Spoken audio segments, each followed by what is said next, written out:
It was a quiet Tuesday evening, just like any other. People around the world were busy with their daily lives. Some were stuck in traffic on their way home from work, some were cooking dinner for their families, and others were scrolling through their phones, watching videos or reading news articles. Everything seemed normal until it wasn't. At exactly 7:43 p.m. local time, no matter where you were on Earth, something extraordinary happened. The sky above began to change. It started with a low rumble, so faint that most people thought it was thunder. But then, without warning, the clouds parted, not because of wind or rain, but as if an invisible hand had torn them apart. The blue of the daytime sky gave way to a deep, endless blackness, even though the sun hadn't set yet. And then they appeared. From this mysterious void emerged massive shapes, glowing faintly against the dark expanse. They weren't planes, nor were they satellites. These objects were enormous, so big that entire cities could fit inside them. Their surfaces shimmered with strange lights, pulsing in patterns that seemed almost alive. Weapons bristled along their edges, and their sheer size made them look unstoppable. These weren't just spaceships. They were star destroyers straight out of science fiction movies. Panic erupted almost instantly.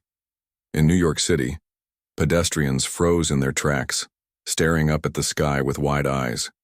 In Tokyo, office workers rushed to windows, pointing and shouting. In small villages across Africa and South America, people gathered outside, whispering prayers as they gazed upward. Social media exploded with posts tagged "Angry Aliens Are Here," and within minutes, live streams from all over the world showed the same thing: the alien fleet hovering ominously above Earth. Governments scrambled to respond. Emergency meetings were called. Military forces went on high alert, and leaders tried to reassure their citizens while secretly panicking themselves. Scientists worked frantically to analyze the ships, hoping to find answers about who or what was behind them. But despite everyone's efforts, one question loomed large. Why were these aliens here? For hours, the star destroyers remained motionless, as if studying the planet below. Then, just when humanity thought things couldn't get stranger, something happened. A voice boomed across every radio frequency, television channel, and internet. Connection. It wasn't human. It sounded mechanical, cold, and slightly distorted, but somehow it spoke in every language known to mankind. "We come in peace," the voice said. But there was something odd about the message. While the words suggested goodwill, the tone carried an undertone of fear. It wasn't the confident announcement of a conquering race, but rather the hesitant plea of someone unsure of what might happen next. This puzzled everyone. Aliens capable of building such incredible technology should have been fearless, invincible, even. So why did they sound scared? As the initial shock wore off, theories began to spread. Some believed the aliens were bluffing, trying to trick humanity into lowering its guard before launching an attack. Others thought the message was genuine, that maybe the aliens truly meant no harm. But a few sharp-eyed individuals noticed something unusual. Hidden beneath mountains, buried deep underground, and floating silently in orbit, Earth's own secrets began to reveal themselves. For decades, governments had been working on classified projects, developing advanced technologies far beyond what the public knew. Massive starships, powered by experimental engines and armed with weapons derived from reverse engineering, crashed. UFOs suddenly came online. Satellites deployed shields around the planet, and drones swarmed into position, ready to defend against any threat. The aliens must have detected these defenses during their scans of Earth. And judging by their behavior, they didn't like what they saw. Instead of attacking, they chose to wait, perhaps hoping to negotiate rather than risk destruction. This revelation sent shockwaves through society. People realized that their governments had been preparing for an alien encounter for years, maybe even centuries. Ancient civilizations may have left behind clues which modern nations used to build their arsenal. Whatever the case, it became clear that Earth wasn't as helpless as it appeared.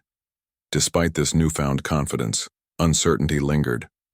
Were the aliens really afraid of us? Or was this all part of some elaborate plan? No one knew for sure, but one thing was certain: humanity would never be the same again. As the days passed, the world held its breath, waiting to see what would happen next. Families huddled together, praying for safety. Scientists worked around the clock, analyzing data and searching for weaknesses in the alien fleet. Politicians debated strategies, torn between aggression and diplomacy. Meanwhile, ordinary people shared stories, laughed nervously, and tried to make sense of the chaos. In the end, the arrival of the Star Destroyers forced humanity to confront its place in the universe. For so long, humans had wondered if they were alone.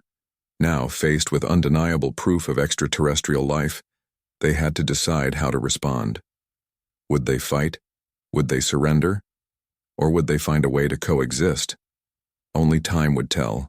But one thing was clear: the moment the sky split open marked the beginning of a new chapter in human history. A chapter filled with challenges, discoveries, and the potential for greatness. And somewhere, among the billions of people watching, the skies, a young scientist named Dr. Elena Morales sat at her desk, scribbling notes furiously. She already had an idea about how to handle the situation, one that might change everything. But for now, she kept it to herself, knowing that the road ahead would be anything but easy. The stage was set. The players were in place. All that remained was to see how the story would unfold. The world was still reeling from the shock of the alien fleet's arrival. For days, people couldn't stop talking about it. Social media feeds were flooded with videos, memes, and conspiracy theories. News channels ran nonstop coverage, debating whether humanity should prepare for war or trust the aliens' claim of peace. But behind the scenes, something far more surprising was unfolding. Something that would change everything humanity thought it knew about itself. It started with whispers. At first, they were just rumors, scattered reports from trusted insiders and whistleblowers. People claimed to have seen strange movements in remote areas, massive trucks carrying equipment too large to be ordinary machinery, fighter jets taking off at odd hours, and satellite images showing mysterious structures hidden beneath mountains and deserts. No one paid much attention at first. Everyone was too focused on the aliens hovering above. But as more details emerged, the truth became impossible to ignore. What the world discovered was astonishing. Governments around the globe had been hiding a secret, one so big that it made the existence of aliens seem almost trivial by comparison. For decades, perhaps even centuries, nations had been quietly building an advanced defense system unlike anything ever imagined. Hidden beneath layers of secrecy were fleets of starships, experimental weapons, and cutting-edge technology designed specifically to protect Earth from extraterrestrial threats. These weren't small-scale projects either.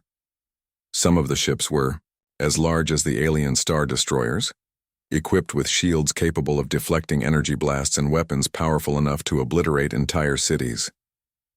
Others were smaller but faster, designed for reconnaissance and quick strikes. And then there were orbital platforms, giant satellites armed with lasers and missile systems that formed a protective barrier around the planet. How had humanity managed to create such incredible technology? That was the question on everyone's mind. Scientists, historians, and engineers began piecing together the puzzle, uncovering clues buried deep in history. It turned out that humanity's journey toward space dominance began long before anyone realized. Ancient civilizations like the Egyptians, Mayans, and Sumerians had left behind artifacts and writings hinting at contact with beings from beyond Earth. While many dismissed these accounts as myths or legends, some scholars believed they held fragments of truth. Over time, this knowledge passed through generations, preserved by secret societies and occult groups who studied the stars and speculated about life beyond Earth. Fast forward to the modern era, and governments took notice. During World War II, Allied forces reportedly recovered crashed UFOs, reverse engineering their technology to gain an edge over enemies. Decades later, during the Cold War, both the United States and Soviet Union invested heavily in classified programs aimed at understanding alien tech. These efforts culminated in the formation of a global coalition, a shadowy alliance between nations working together to safeguard Earth. But it wasn't just technology that gave humanity its advantage. Something else played a crucial role: unity. Despite political tensions and cultural differences, countries recognized the importance of cooperation when faced with a potential threat from space. Resources were pooled, scientists collaborated across borders, and military forces trained side by side. The result was a network of defenses so vast and sophisticated that even the most advanced alien civilizations would think twice before attacking. As news of Earth's hidden arsenal spread, reactions varied. Some people felt pride, amazed that humanity had achieved such feats without widespread awareness. Others were angry, accusing governments of lying and keeping secrets that could have inspired hope or progress earlier. Conspiracy theorists went wild, claiming this revelation proved the existence of a deep state controlling global affairs. Meanwhile, religious leaders debated whether humanity's newfound power came from divine intervention or human ingenuity. But the biggest reaction came from the aliens themselves. When the Vorthikian fleet detected Earth's defenses, their behavior shifted dramatically. Instead of maintaining their initial stance of superiority, they grew cautious, even fearful. Their scans revealed not only the sheer size and strength of humanity's fleet but also its readiness for battle. Every weapon system was online, every ship fully operational.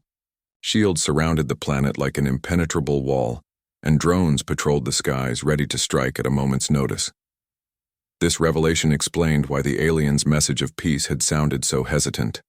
They hadn't expected Earth to fight back. They assumed humanity would be easy prey like countless other planets they'd conquered in the past. But now, faced with the possibility of defeat, they reconsidered their approach. Negotiations quickly became the top priority. Through encrypted transmissions, representatives from Earth and the Vorthikians agreed to meet aboard a neutral space station orbiting the Moon. Both sides understood the stakes. Failure to reach an agreement could lead to catastrophic consequences.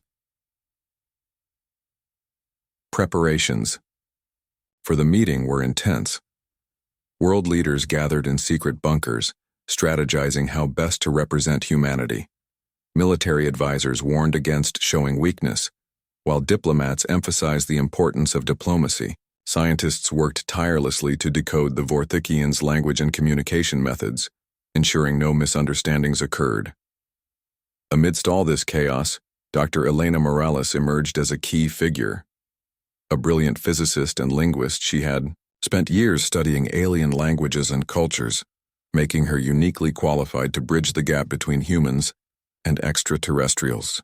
Her calm demeanor and sharp intellect earned her the respect of both colleagues and world leaders. When the delegation boarded the space station, she was chosen to lead the negotiations. The day of the meeting arrived, and tension filled the air. Inside the station's conference room, representatives from Earth sat across from the Vorthikians. The aliens were tall, insect-like creatures with shimmering exoskeletons and multiple eyes that glowed faintly. Their voices, transmitted through translators, sounded cold and mechanical, yet tinged with unease. "We did not anticipate your capabilities," one of the Vorthikians admitted, its tone wary. "Our scans show you are prepared for conflict. We do not wish to engage in hostilities." Dr. Morales nodded, maintaining her composure. "We share your desire for peace," she replied. "However, we must ensure the safety of our planet and its inhabitants. If you mean us no harm, we are willing to listen." The exchange set the tone for the discussions that followed. Humanity demanded answers. Why were the Vorthikians here? What did they want from Earth? And what guarantees could they provide that they wouldn't attack? In return, the aliens shared glimpses of their own history, explaining how their species had evolved into conquerors, driven by survival instincts and a need for resources. Despite the progress, challenges remained. Not everyone trusted the Vorthikians, and factions within both groups opposed cooperation. Extremists on Earth argued that humanity should strike first, eliminating the alien threat before it grew stronger. Meanwhile, rogue elements among the Vorthikians plotted sabotage, fearing their dominance in the galaxy would crumble if word got out that they had backed down. Yet, amidst the uncertainty, a glimmer of hope emerged. Dr. Morales proposed a bold idea. Instead of viewing the situation as a zero-sum game, why not turn it into an opportunity? By sharing knowledge and resources, both sides could benefit. Humans could learn from the Vorthikians' advanced technology, while the aliens could adopt sustainable practices developed on Earth. Her proposal sparked heated debates, but ultimately paved the way for collaboration.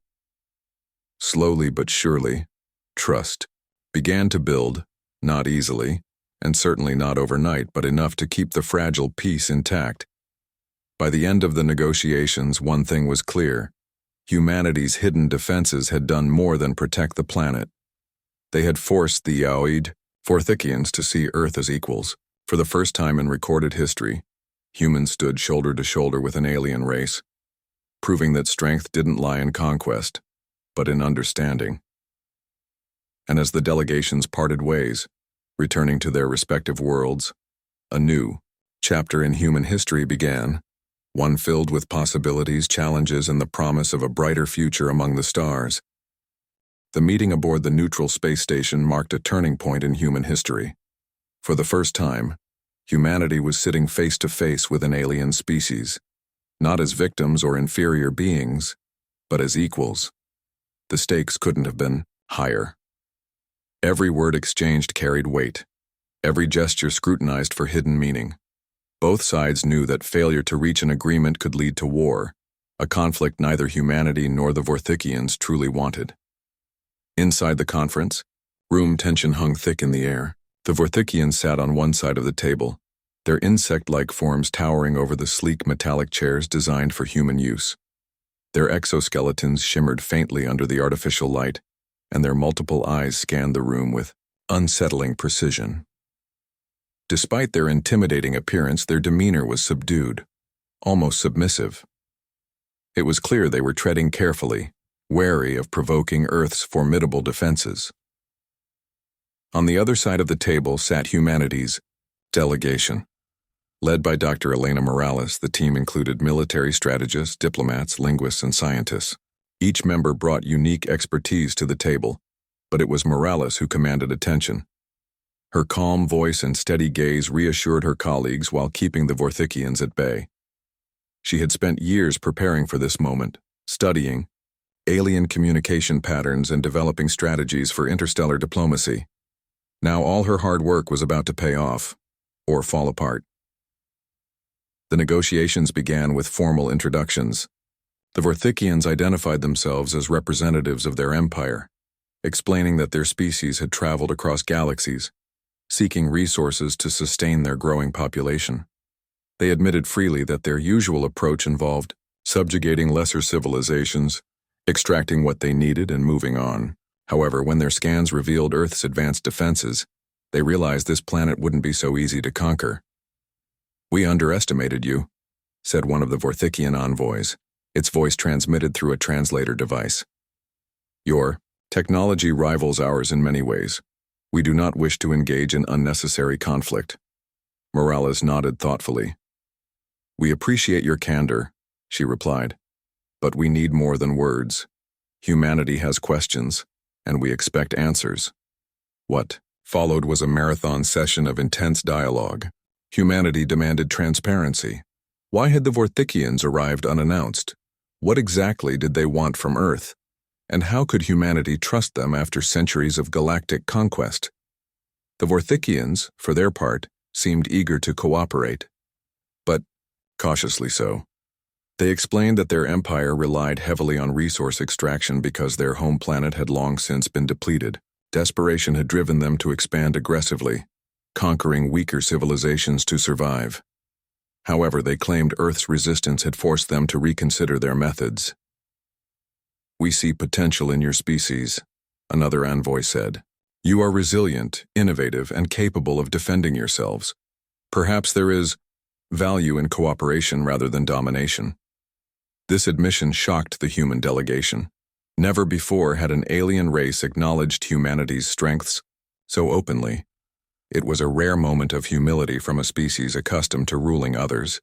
Still, skepticism lingered. Many on the human side doubted the sincerity of the Vorthikians' words, fearing they might simply be buying time to regroup and launch a surprise attack. Dr. Morales addressed these concerns directly. "If you seek peace, prove it," she told the Vorthikians. "Share your knowledge with us. Show us that your intentions are genuine." The aliens hesitated, exchanging glances among themselves. Finally, one of them spoke. "Very well. We will share limited information about our technology and culture, but we require reciprocity. You must do the same." And just like that, the tone of the negotiations shifted. Instead of focusing solely on threats and demands, both sides began exploring possibilities for mutual benefit. Scientists from both groups exchanged data, comparing notes on energy production, propulsion systems, and medical advancements. Military advisors discussed protocols for maintaining peace, ensuring neither side would take aggressive actions without justification. Diplomats worked out frameworks for future interactions, including trade agreements and cultural exchanges. Despite the progress, challenges remained. Not everyone trusted the Vorthikians. Some human leaders argued that sharing technology could backfire, giving the aliens tools they might later use against Earth.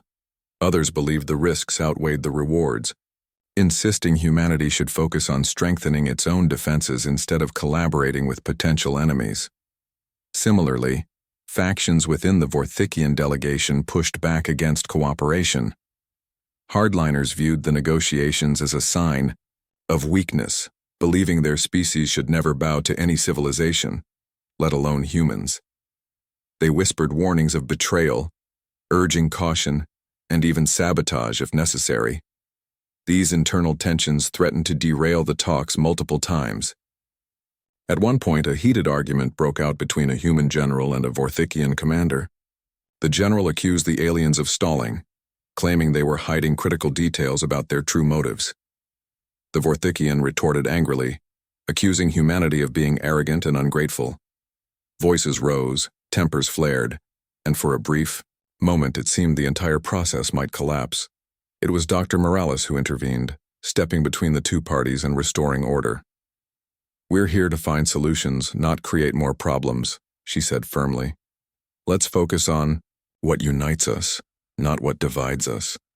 Her words resonated deeply, calming the room and refocusing everyone's attention on the task at hand. Slowly but surely, trust began to build, not easily, and certainly not overnight, but enough to keep the fragile peace intact. As the days turned into weeks, the negotiations grew more productive. Both sides started seeing each other not as adversaries, but as partners in a shared endeavor. Scientists discovered that combining human creativity with Vorthikian efficiency led to groundbreaking innovations. Engineers collaborated on projects that pushed the boundaries of what either species could achieve alone. Even cultural exchanges brought unexpected joy, as humans marveled at the Vorthikians' intricate art forms, while the aliens expressed fascination with Earth's music and storytelling traditions. One particularly memorable moment came when a young human musician played a hauntingly beautiful melody on a violin. The Vorthikians, who communicated primarily through visual signals and vibrations, were mesmerized. They responded by creating a symphony of glowing lights and rhythmic pulses, mimicking the music in their own way. For the first time, laughter filled the conference room, a sound that transcended language barriers and reminded everyone of their shared humanity and alienness. By the end of the negotiations, a tentative agreement had been reached. The Vorthikians promised to halt all hostile activities and withdraw their fleet from Earth's orbit. In return, humanity agreed to share select technologies and resources, provided strict safeguards were put in place to prevent misuse. Both sides also committed to forming a joint council, tasked with overseeing future interactions and resolving disputes peacefully. While far from perfect, the agreement represented a monumental step forward. For the first time in recorded history, humanity had stood toe-to-toe with an alien race, and won not through violence, but through dialogue and compromise. As the delegations prepared to leave the space station, Dr. Morales reflected on everything that had transpired. She felt a mix of pride and apprehension, Pride because humanity had proven itself capable of rising to the occasion. Apprehension because she knew the road ahead wouldn't be easy. Trust took years to build and seconds to shatter, and there were still those on both sides who opposed cooperation. But despite the challenges, hope burned brightly in her heart. If humans and Vorthikians could overcome their differences, even temporarily, it suggested that peace was possible, no matter how unlikely it seemed. As the spacecraft carrying the human delegation departed the space station, bound for Earth, Morales gazed out the window at the stars twinkling in the distance. Somewhere beyond those points of light lay countless worlds, teeming with life and potential. Humanity had taken its first step into the cosmos not as conquerors but as explorers. And though the journey ahead would undoubtedly be fraught with danger and uncertainty, one thing was certain: Earth's story was no longer confined to a single planet. It had become part of something greater, a tapestry woven from the threads of countless civilizations, united by the shared dream of a better tomorrow. The agreement reached aboard the neutral space station marked the beginning of a new era for humanity and the Vorthikians. But agreements were one thing. Turning them into reality was another. Both sides knew that trust couldn't be built overnight, especially when decades, and in the Vorthikians' case centuries, of hostility had shaped their perspectives. Bridging the gap between two vastly different species would require patience, effort, and an unwavering commitment to cooperation. Back on Earth, reactions to the negotiations were mixed. While many celebrated the diplomatic breakthrough, others remained skeptical. Conspiracy theories flourished online, accusing world leaders of selling out humanity's future for short-term gains. Some extremist groups even called for immediate retaliation against the aliens, claiming the Vorthikians couldn't be trusted. Protests erupted in major cities with people holding signs reading, "No deals with invaders" and "Protect Earth first." Despite the backlash, governments pressed forward with implementation. Joint research projects became the cornerstone of collaboration. Scientists from both species worked side by side in specially designed facilities located in remote areas around the globe. These labs buzzed with activity as humans and Vorthikians shared knowledge and experimented with combining their technologies. One of the most exciting developments came in the field of energy production. The Vorthikians introduced humanity to a revolutionary power source called quantum fusion, which harnessed energy from collapsing microsingularities, tiny black holes created and controlled within specialized reactors. This technology promised virtually limitless clean energy, capable of solving Earth's environmental crises. In return, humans contributed their expertise in renewable resources, teaching the Vorthikians how to harness solar, wind, and geothermal energy without damaging ecosystems. Medical advancements followed soon after. Vorthikian biology was far more advanced than human anatomy, allowing them to regenerate tissue and repair injuries almost instantly. By studying their methods, Earth's doctors developed treatments for previously incurable diseases like cancer and spinal cord injuries.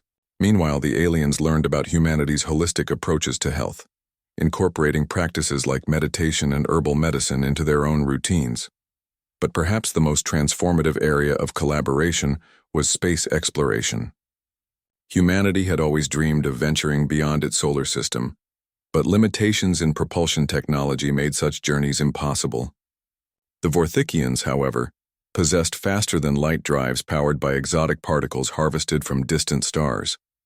By pooling resources, engineers created hybrid starships capable of carrying both human and Vorthikian crews across vast distances. These vessels became symbols of unity, representing the best of both species' ingenuity.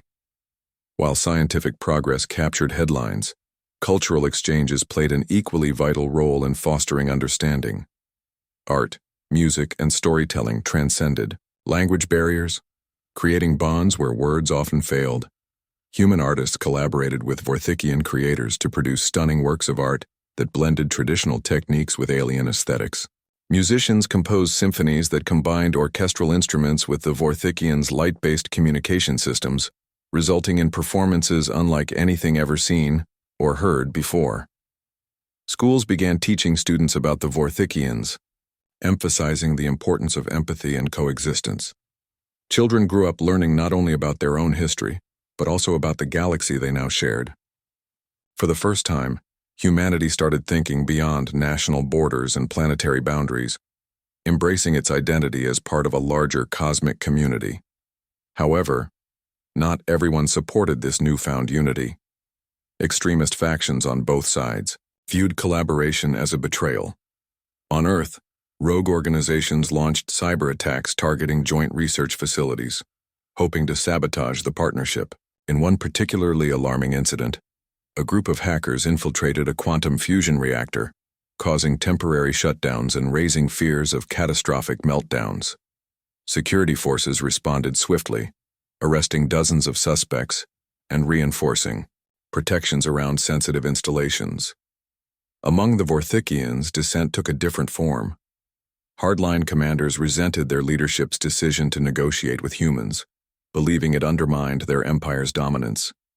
Secretly, they plotted acts of sabotage, aiming to discredit the peace process and restore their species' reputation as conquerors. Their efforts culminated in a daring attack on a joint mining operation in the asteroid belt, where humans and Vorthikians were extracting rare minerals essential for technological development. Though no lives were lost, the incident sent shockwaves through the Alliance, reigniting fears of conflict. Dr. Elena Morales found herself at the center of these challenges. As the face of humanity's diplomatic efforts, she traveled frequently between Earth and Vorthikian territories, mediating disputes and addressing concerns from both sides. Her ability to remain calm under pressure earned her respect even among her critics, though the constant strain began taking a toll on her personal life. Friends noticed she rarely smiled anymore, and colleagues often saw her working late into the night, poring over reports and strategizing solutions. One evening, during a visit to a newly established colony on Mars, Morales received troubling news. Intelligence agencies had uncovered evidence of a conspiracy involving high-ranking Vorthikian officials, secretly funding anti-human propaganda campaigns. The goal was to turn public opinion against the Alliance, creating enough unrest to justify abandoning the agreement altogether. Morales immediately contacted the Vorthikian ambassador demanding answers. The meeting took place in a secure chamber buried deep beneath the Martian surface, illuminated only by dim red lights. Tensions ran high as Morales confronted the ambassador, her voice steady but firm. "This is unacceptable," she said, sliding a data tablet across the table. "If your government continues down this path, everything we've worked for will collapse. Is that what you want?" The ambassador hesitated, his multiple eyes flickering nervously. Finally, he admitted the truth. "There are factions within our empire who oppose this alliance," he confessed.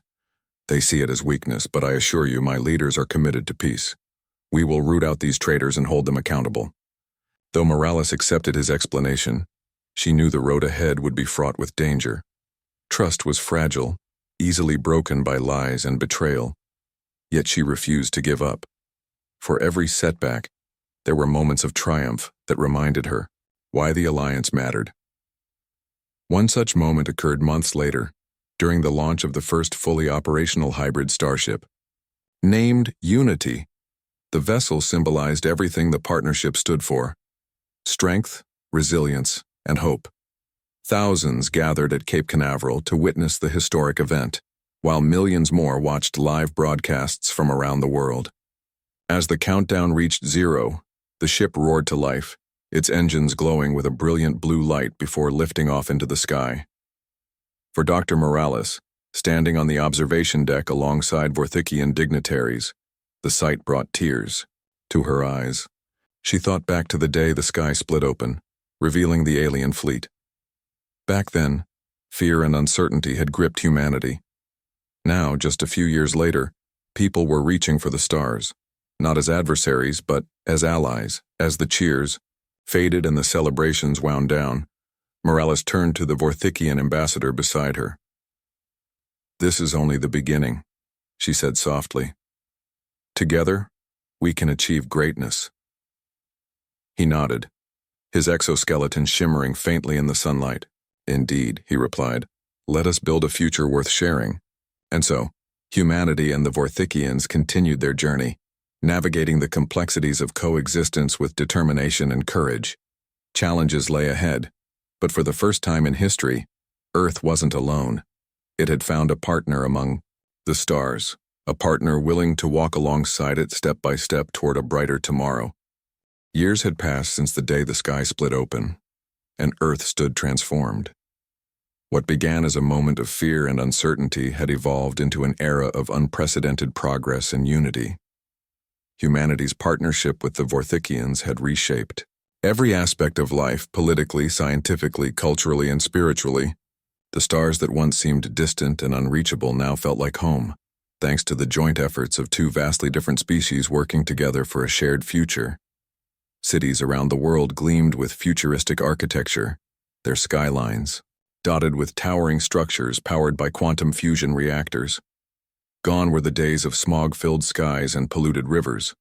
Clean energy solutions developed through collaboration ensured a healthier planet for generations to come. Solar panels stretched across deserts, wind turbines lined coastlines, and geothermal plants tapped into Earth's natural heat, all innovations inspired by combining human ingenuity with Vorthikian technology. Space exploration flourished like never before. Fleets of hybrid starships patrolled the solar system, protecting colonies on Mars, Europa, and Titan while exploring farther reaches of the galaxy. These vessels carried not only scientists and engineers, but also families seeking new lives among the stars. Entire communities sprang up on distant moons and planets, blending human traditions with alien customs to create unique cultures unlike anything seen before. Children born in these colonies grew up speaking multiple languages, learning about both Earth's history and the Vorthikians' ancient legacy. But perhaps the most profound change was cultural. Humanity had always been divided by borders, ideologies, and prejudices. Now, faced with the vastness of space and the presence of another intelligent species, people began to see themselves as part of something greater. Nationalism gave way to globalism, and globalism expanded into galactic citizenship. Music festivals featured performances by human orchestras accompanied by Vorthikian light symphonies.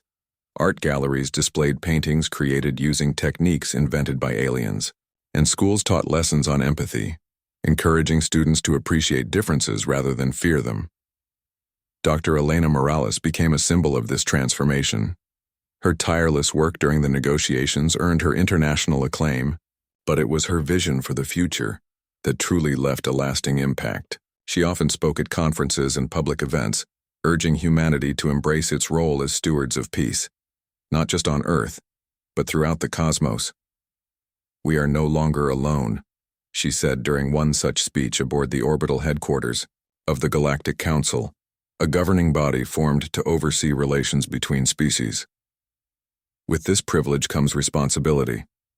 We must ensure that our actions reflect the best of who we are, not just for ourselves but for all sentient beings. Her words resonated deeply, inspiring countless individuals to dedicate their lives to advancing the alliance. Scientists worked tirelessly to develop technologies that benefited everyone regardless of origin. Diplomats mediated disputes between factions, preventing conflicts from escalating. Artists and storytellers crafted narratives that celebrated diversity, reminding people of their shared humanity and alienness, yet challenges remained. Extremist groups on both sides continued to oppose the alliance, though their influence waned over time. On Earth, rogue organizations launched occasional attacks on research facilities or colonial outposts, hoping to incite rebellion against the Vorthikians. Similarly, hardline elements within the Vorthikian Empire plotted sabotage, viewing cooperation as a betrayal of their species' dominance. Despite these threats, the alliance held strong. Joint security forces, composed of humans and Vorthikians, responded swiftly to any sign of aggression. Advanced surveillance systems monitored suspicious activities, ensuring potential dangers were neutralized before they could escalate. Meanwhile, grassroots movements promoted peace and understanding, countering hate with compassion and misinformation with education. One particularly memorable event occurred when a terrorist group attempted to hijack a passenger starship traveling between Earth and Proxima Centauri. The ship carried hundreds of civilians, including children, making the situation even more perilous. News of the attack spread quickly, sparking outrage across the galaxy. But instead of panic, the incident galvanized humanity and the Vorthikians to act together. A rescue operation was launched immediately, involving both human pilots and Vorthikian warriors. Using cutting-edge stealth technology, they infiltrated the hijacked vessel without alerting the terrorists. After hours of tense negotiation and careful maneuvering, the hostages were freed unharmed, and the attackers were apprehended. The successful resolution of the crisis demonstrated the strength of the alliance. It proved that humanity and the Vorthikians could overcome adversity when united by a common purpose. Leaders from both sides praised the effort, emphasizing the importance of solidarity in the face of danger. As decades passed, the initial fears and doubts surrounding the partnership faded into memory. Stories of the alien fleet's arrival became legends told to inspire future generations.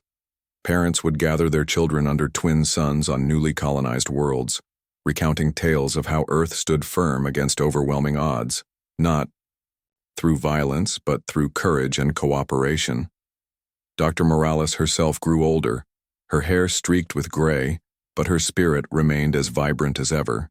She retired from active diplomacy, choosing instead to mentor young leaders preparing to take up the mantle of interstellar relations. Her final project involved writing a book titled Among the Stars: A Journey Toward Unity, chronicling her experiences and sharing lessons learned along the way. In the book's closing chapter, she wrote, "Humanity has always dreamed of reaching the stars. For centuries we gazed upward, wondering if we were alone. When the answer came, it arrived not as a gift but as a challenge, a test of our character, our resilience, and our capacity for compassion. Today we stand alongside allies from beyond our world, proving that greatness lies not in domination but in understanding. Together, we have built bridges where none existed before. Together, we will continue to explore, learn, and grow. This is not the end of our story. It is only the beginning."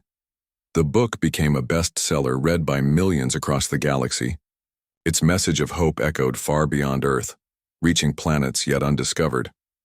By the time Morales passed away at the age of 92, the Alliance had grown into a thriving galactic coalition.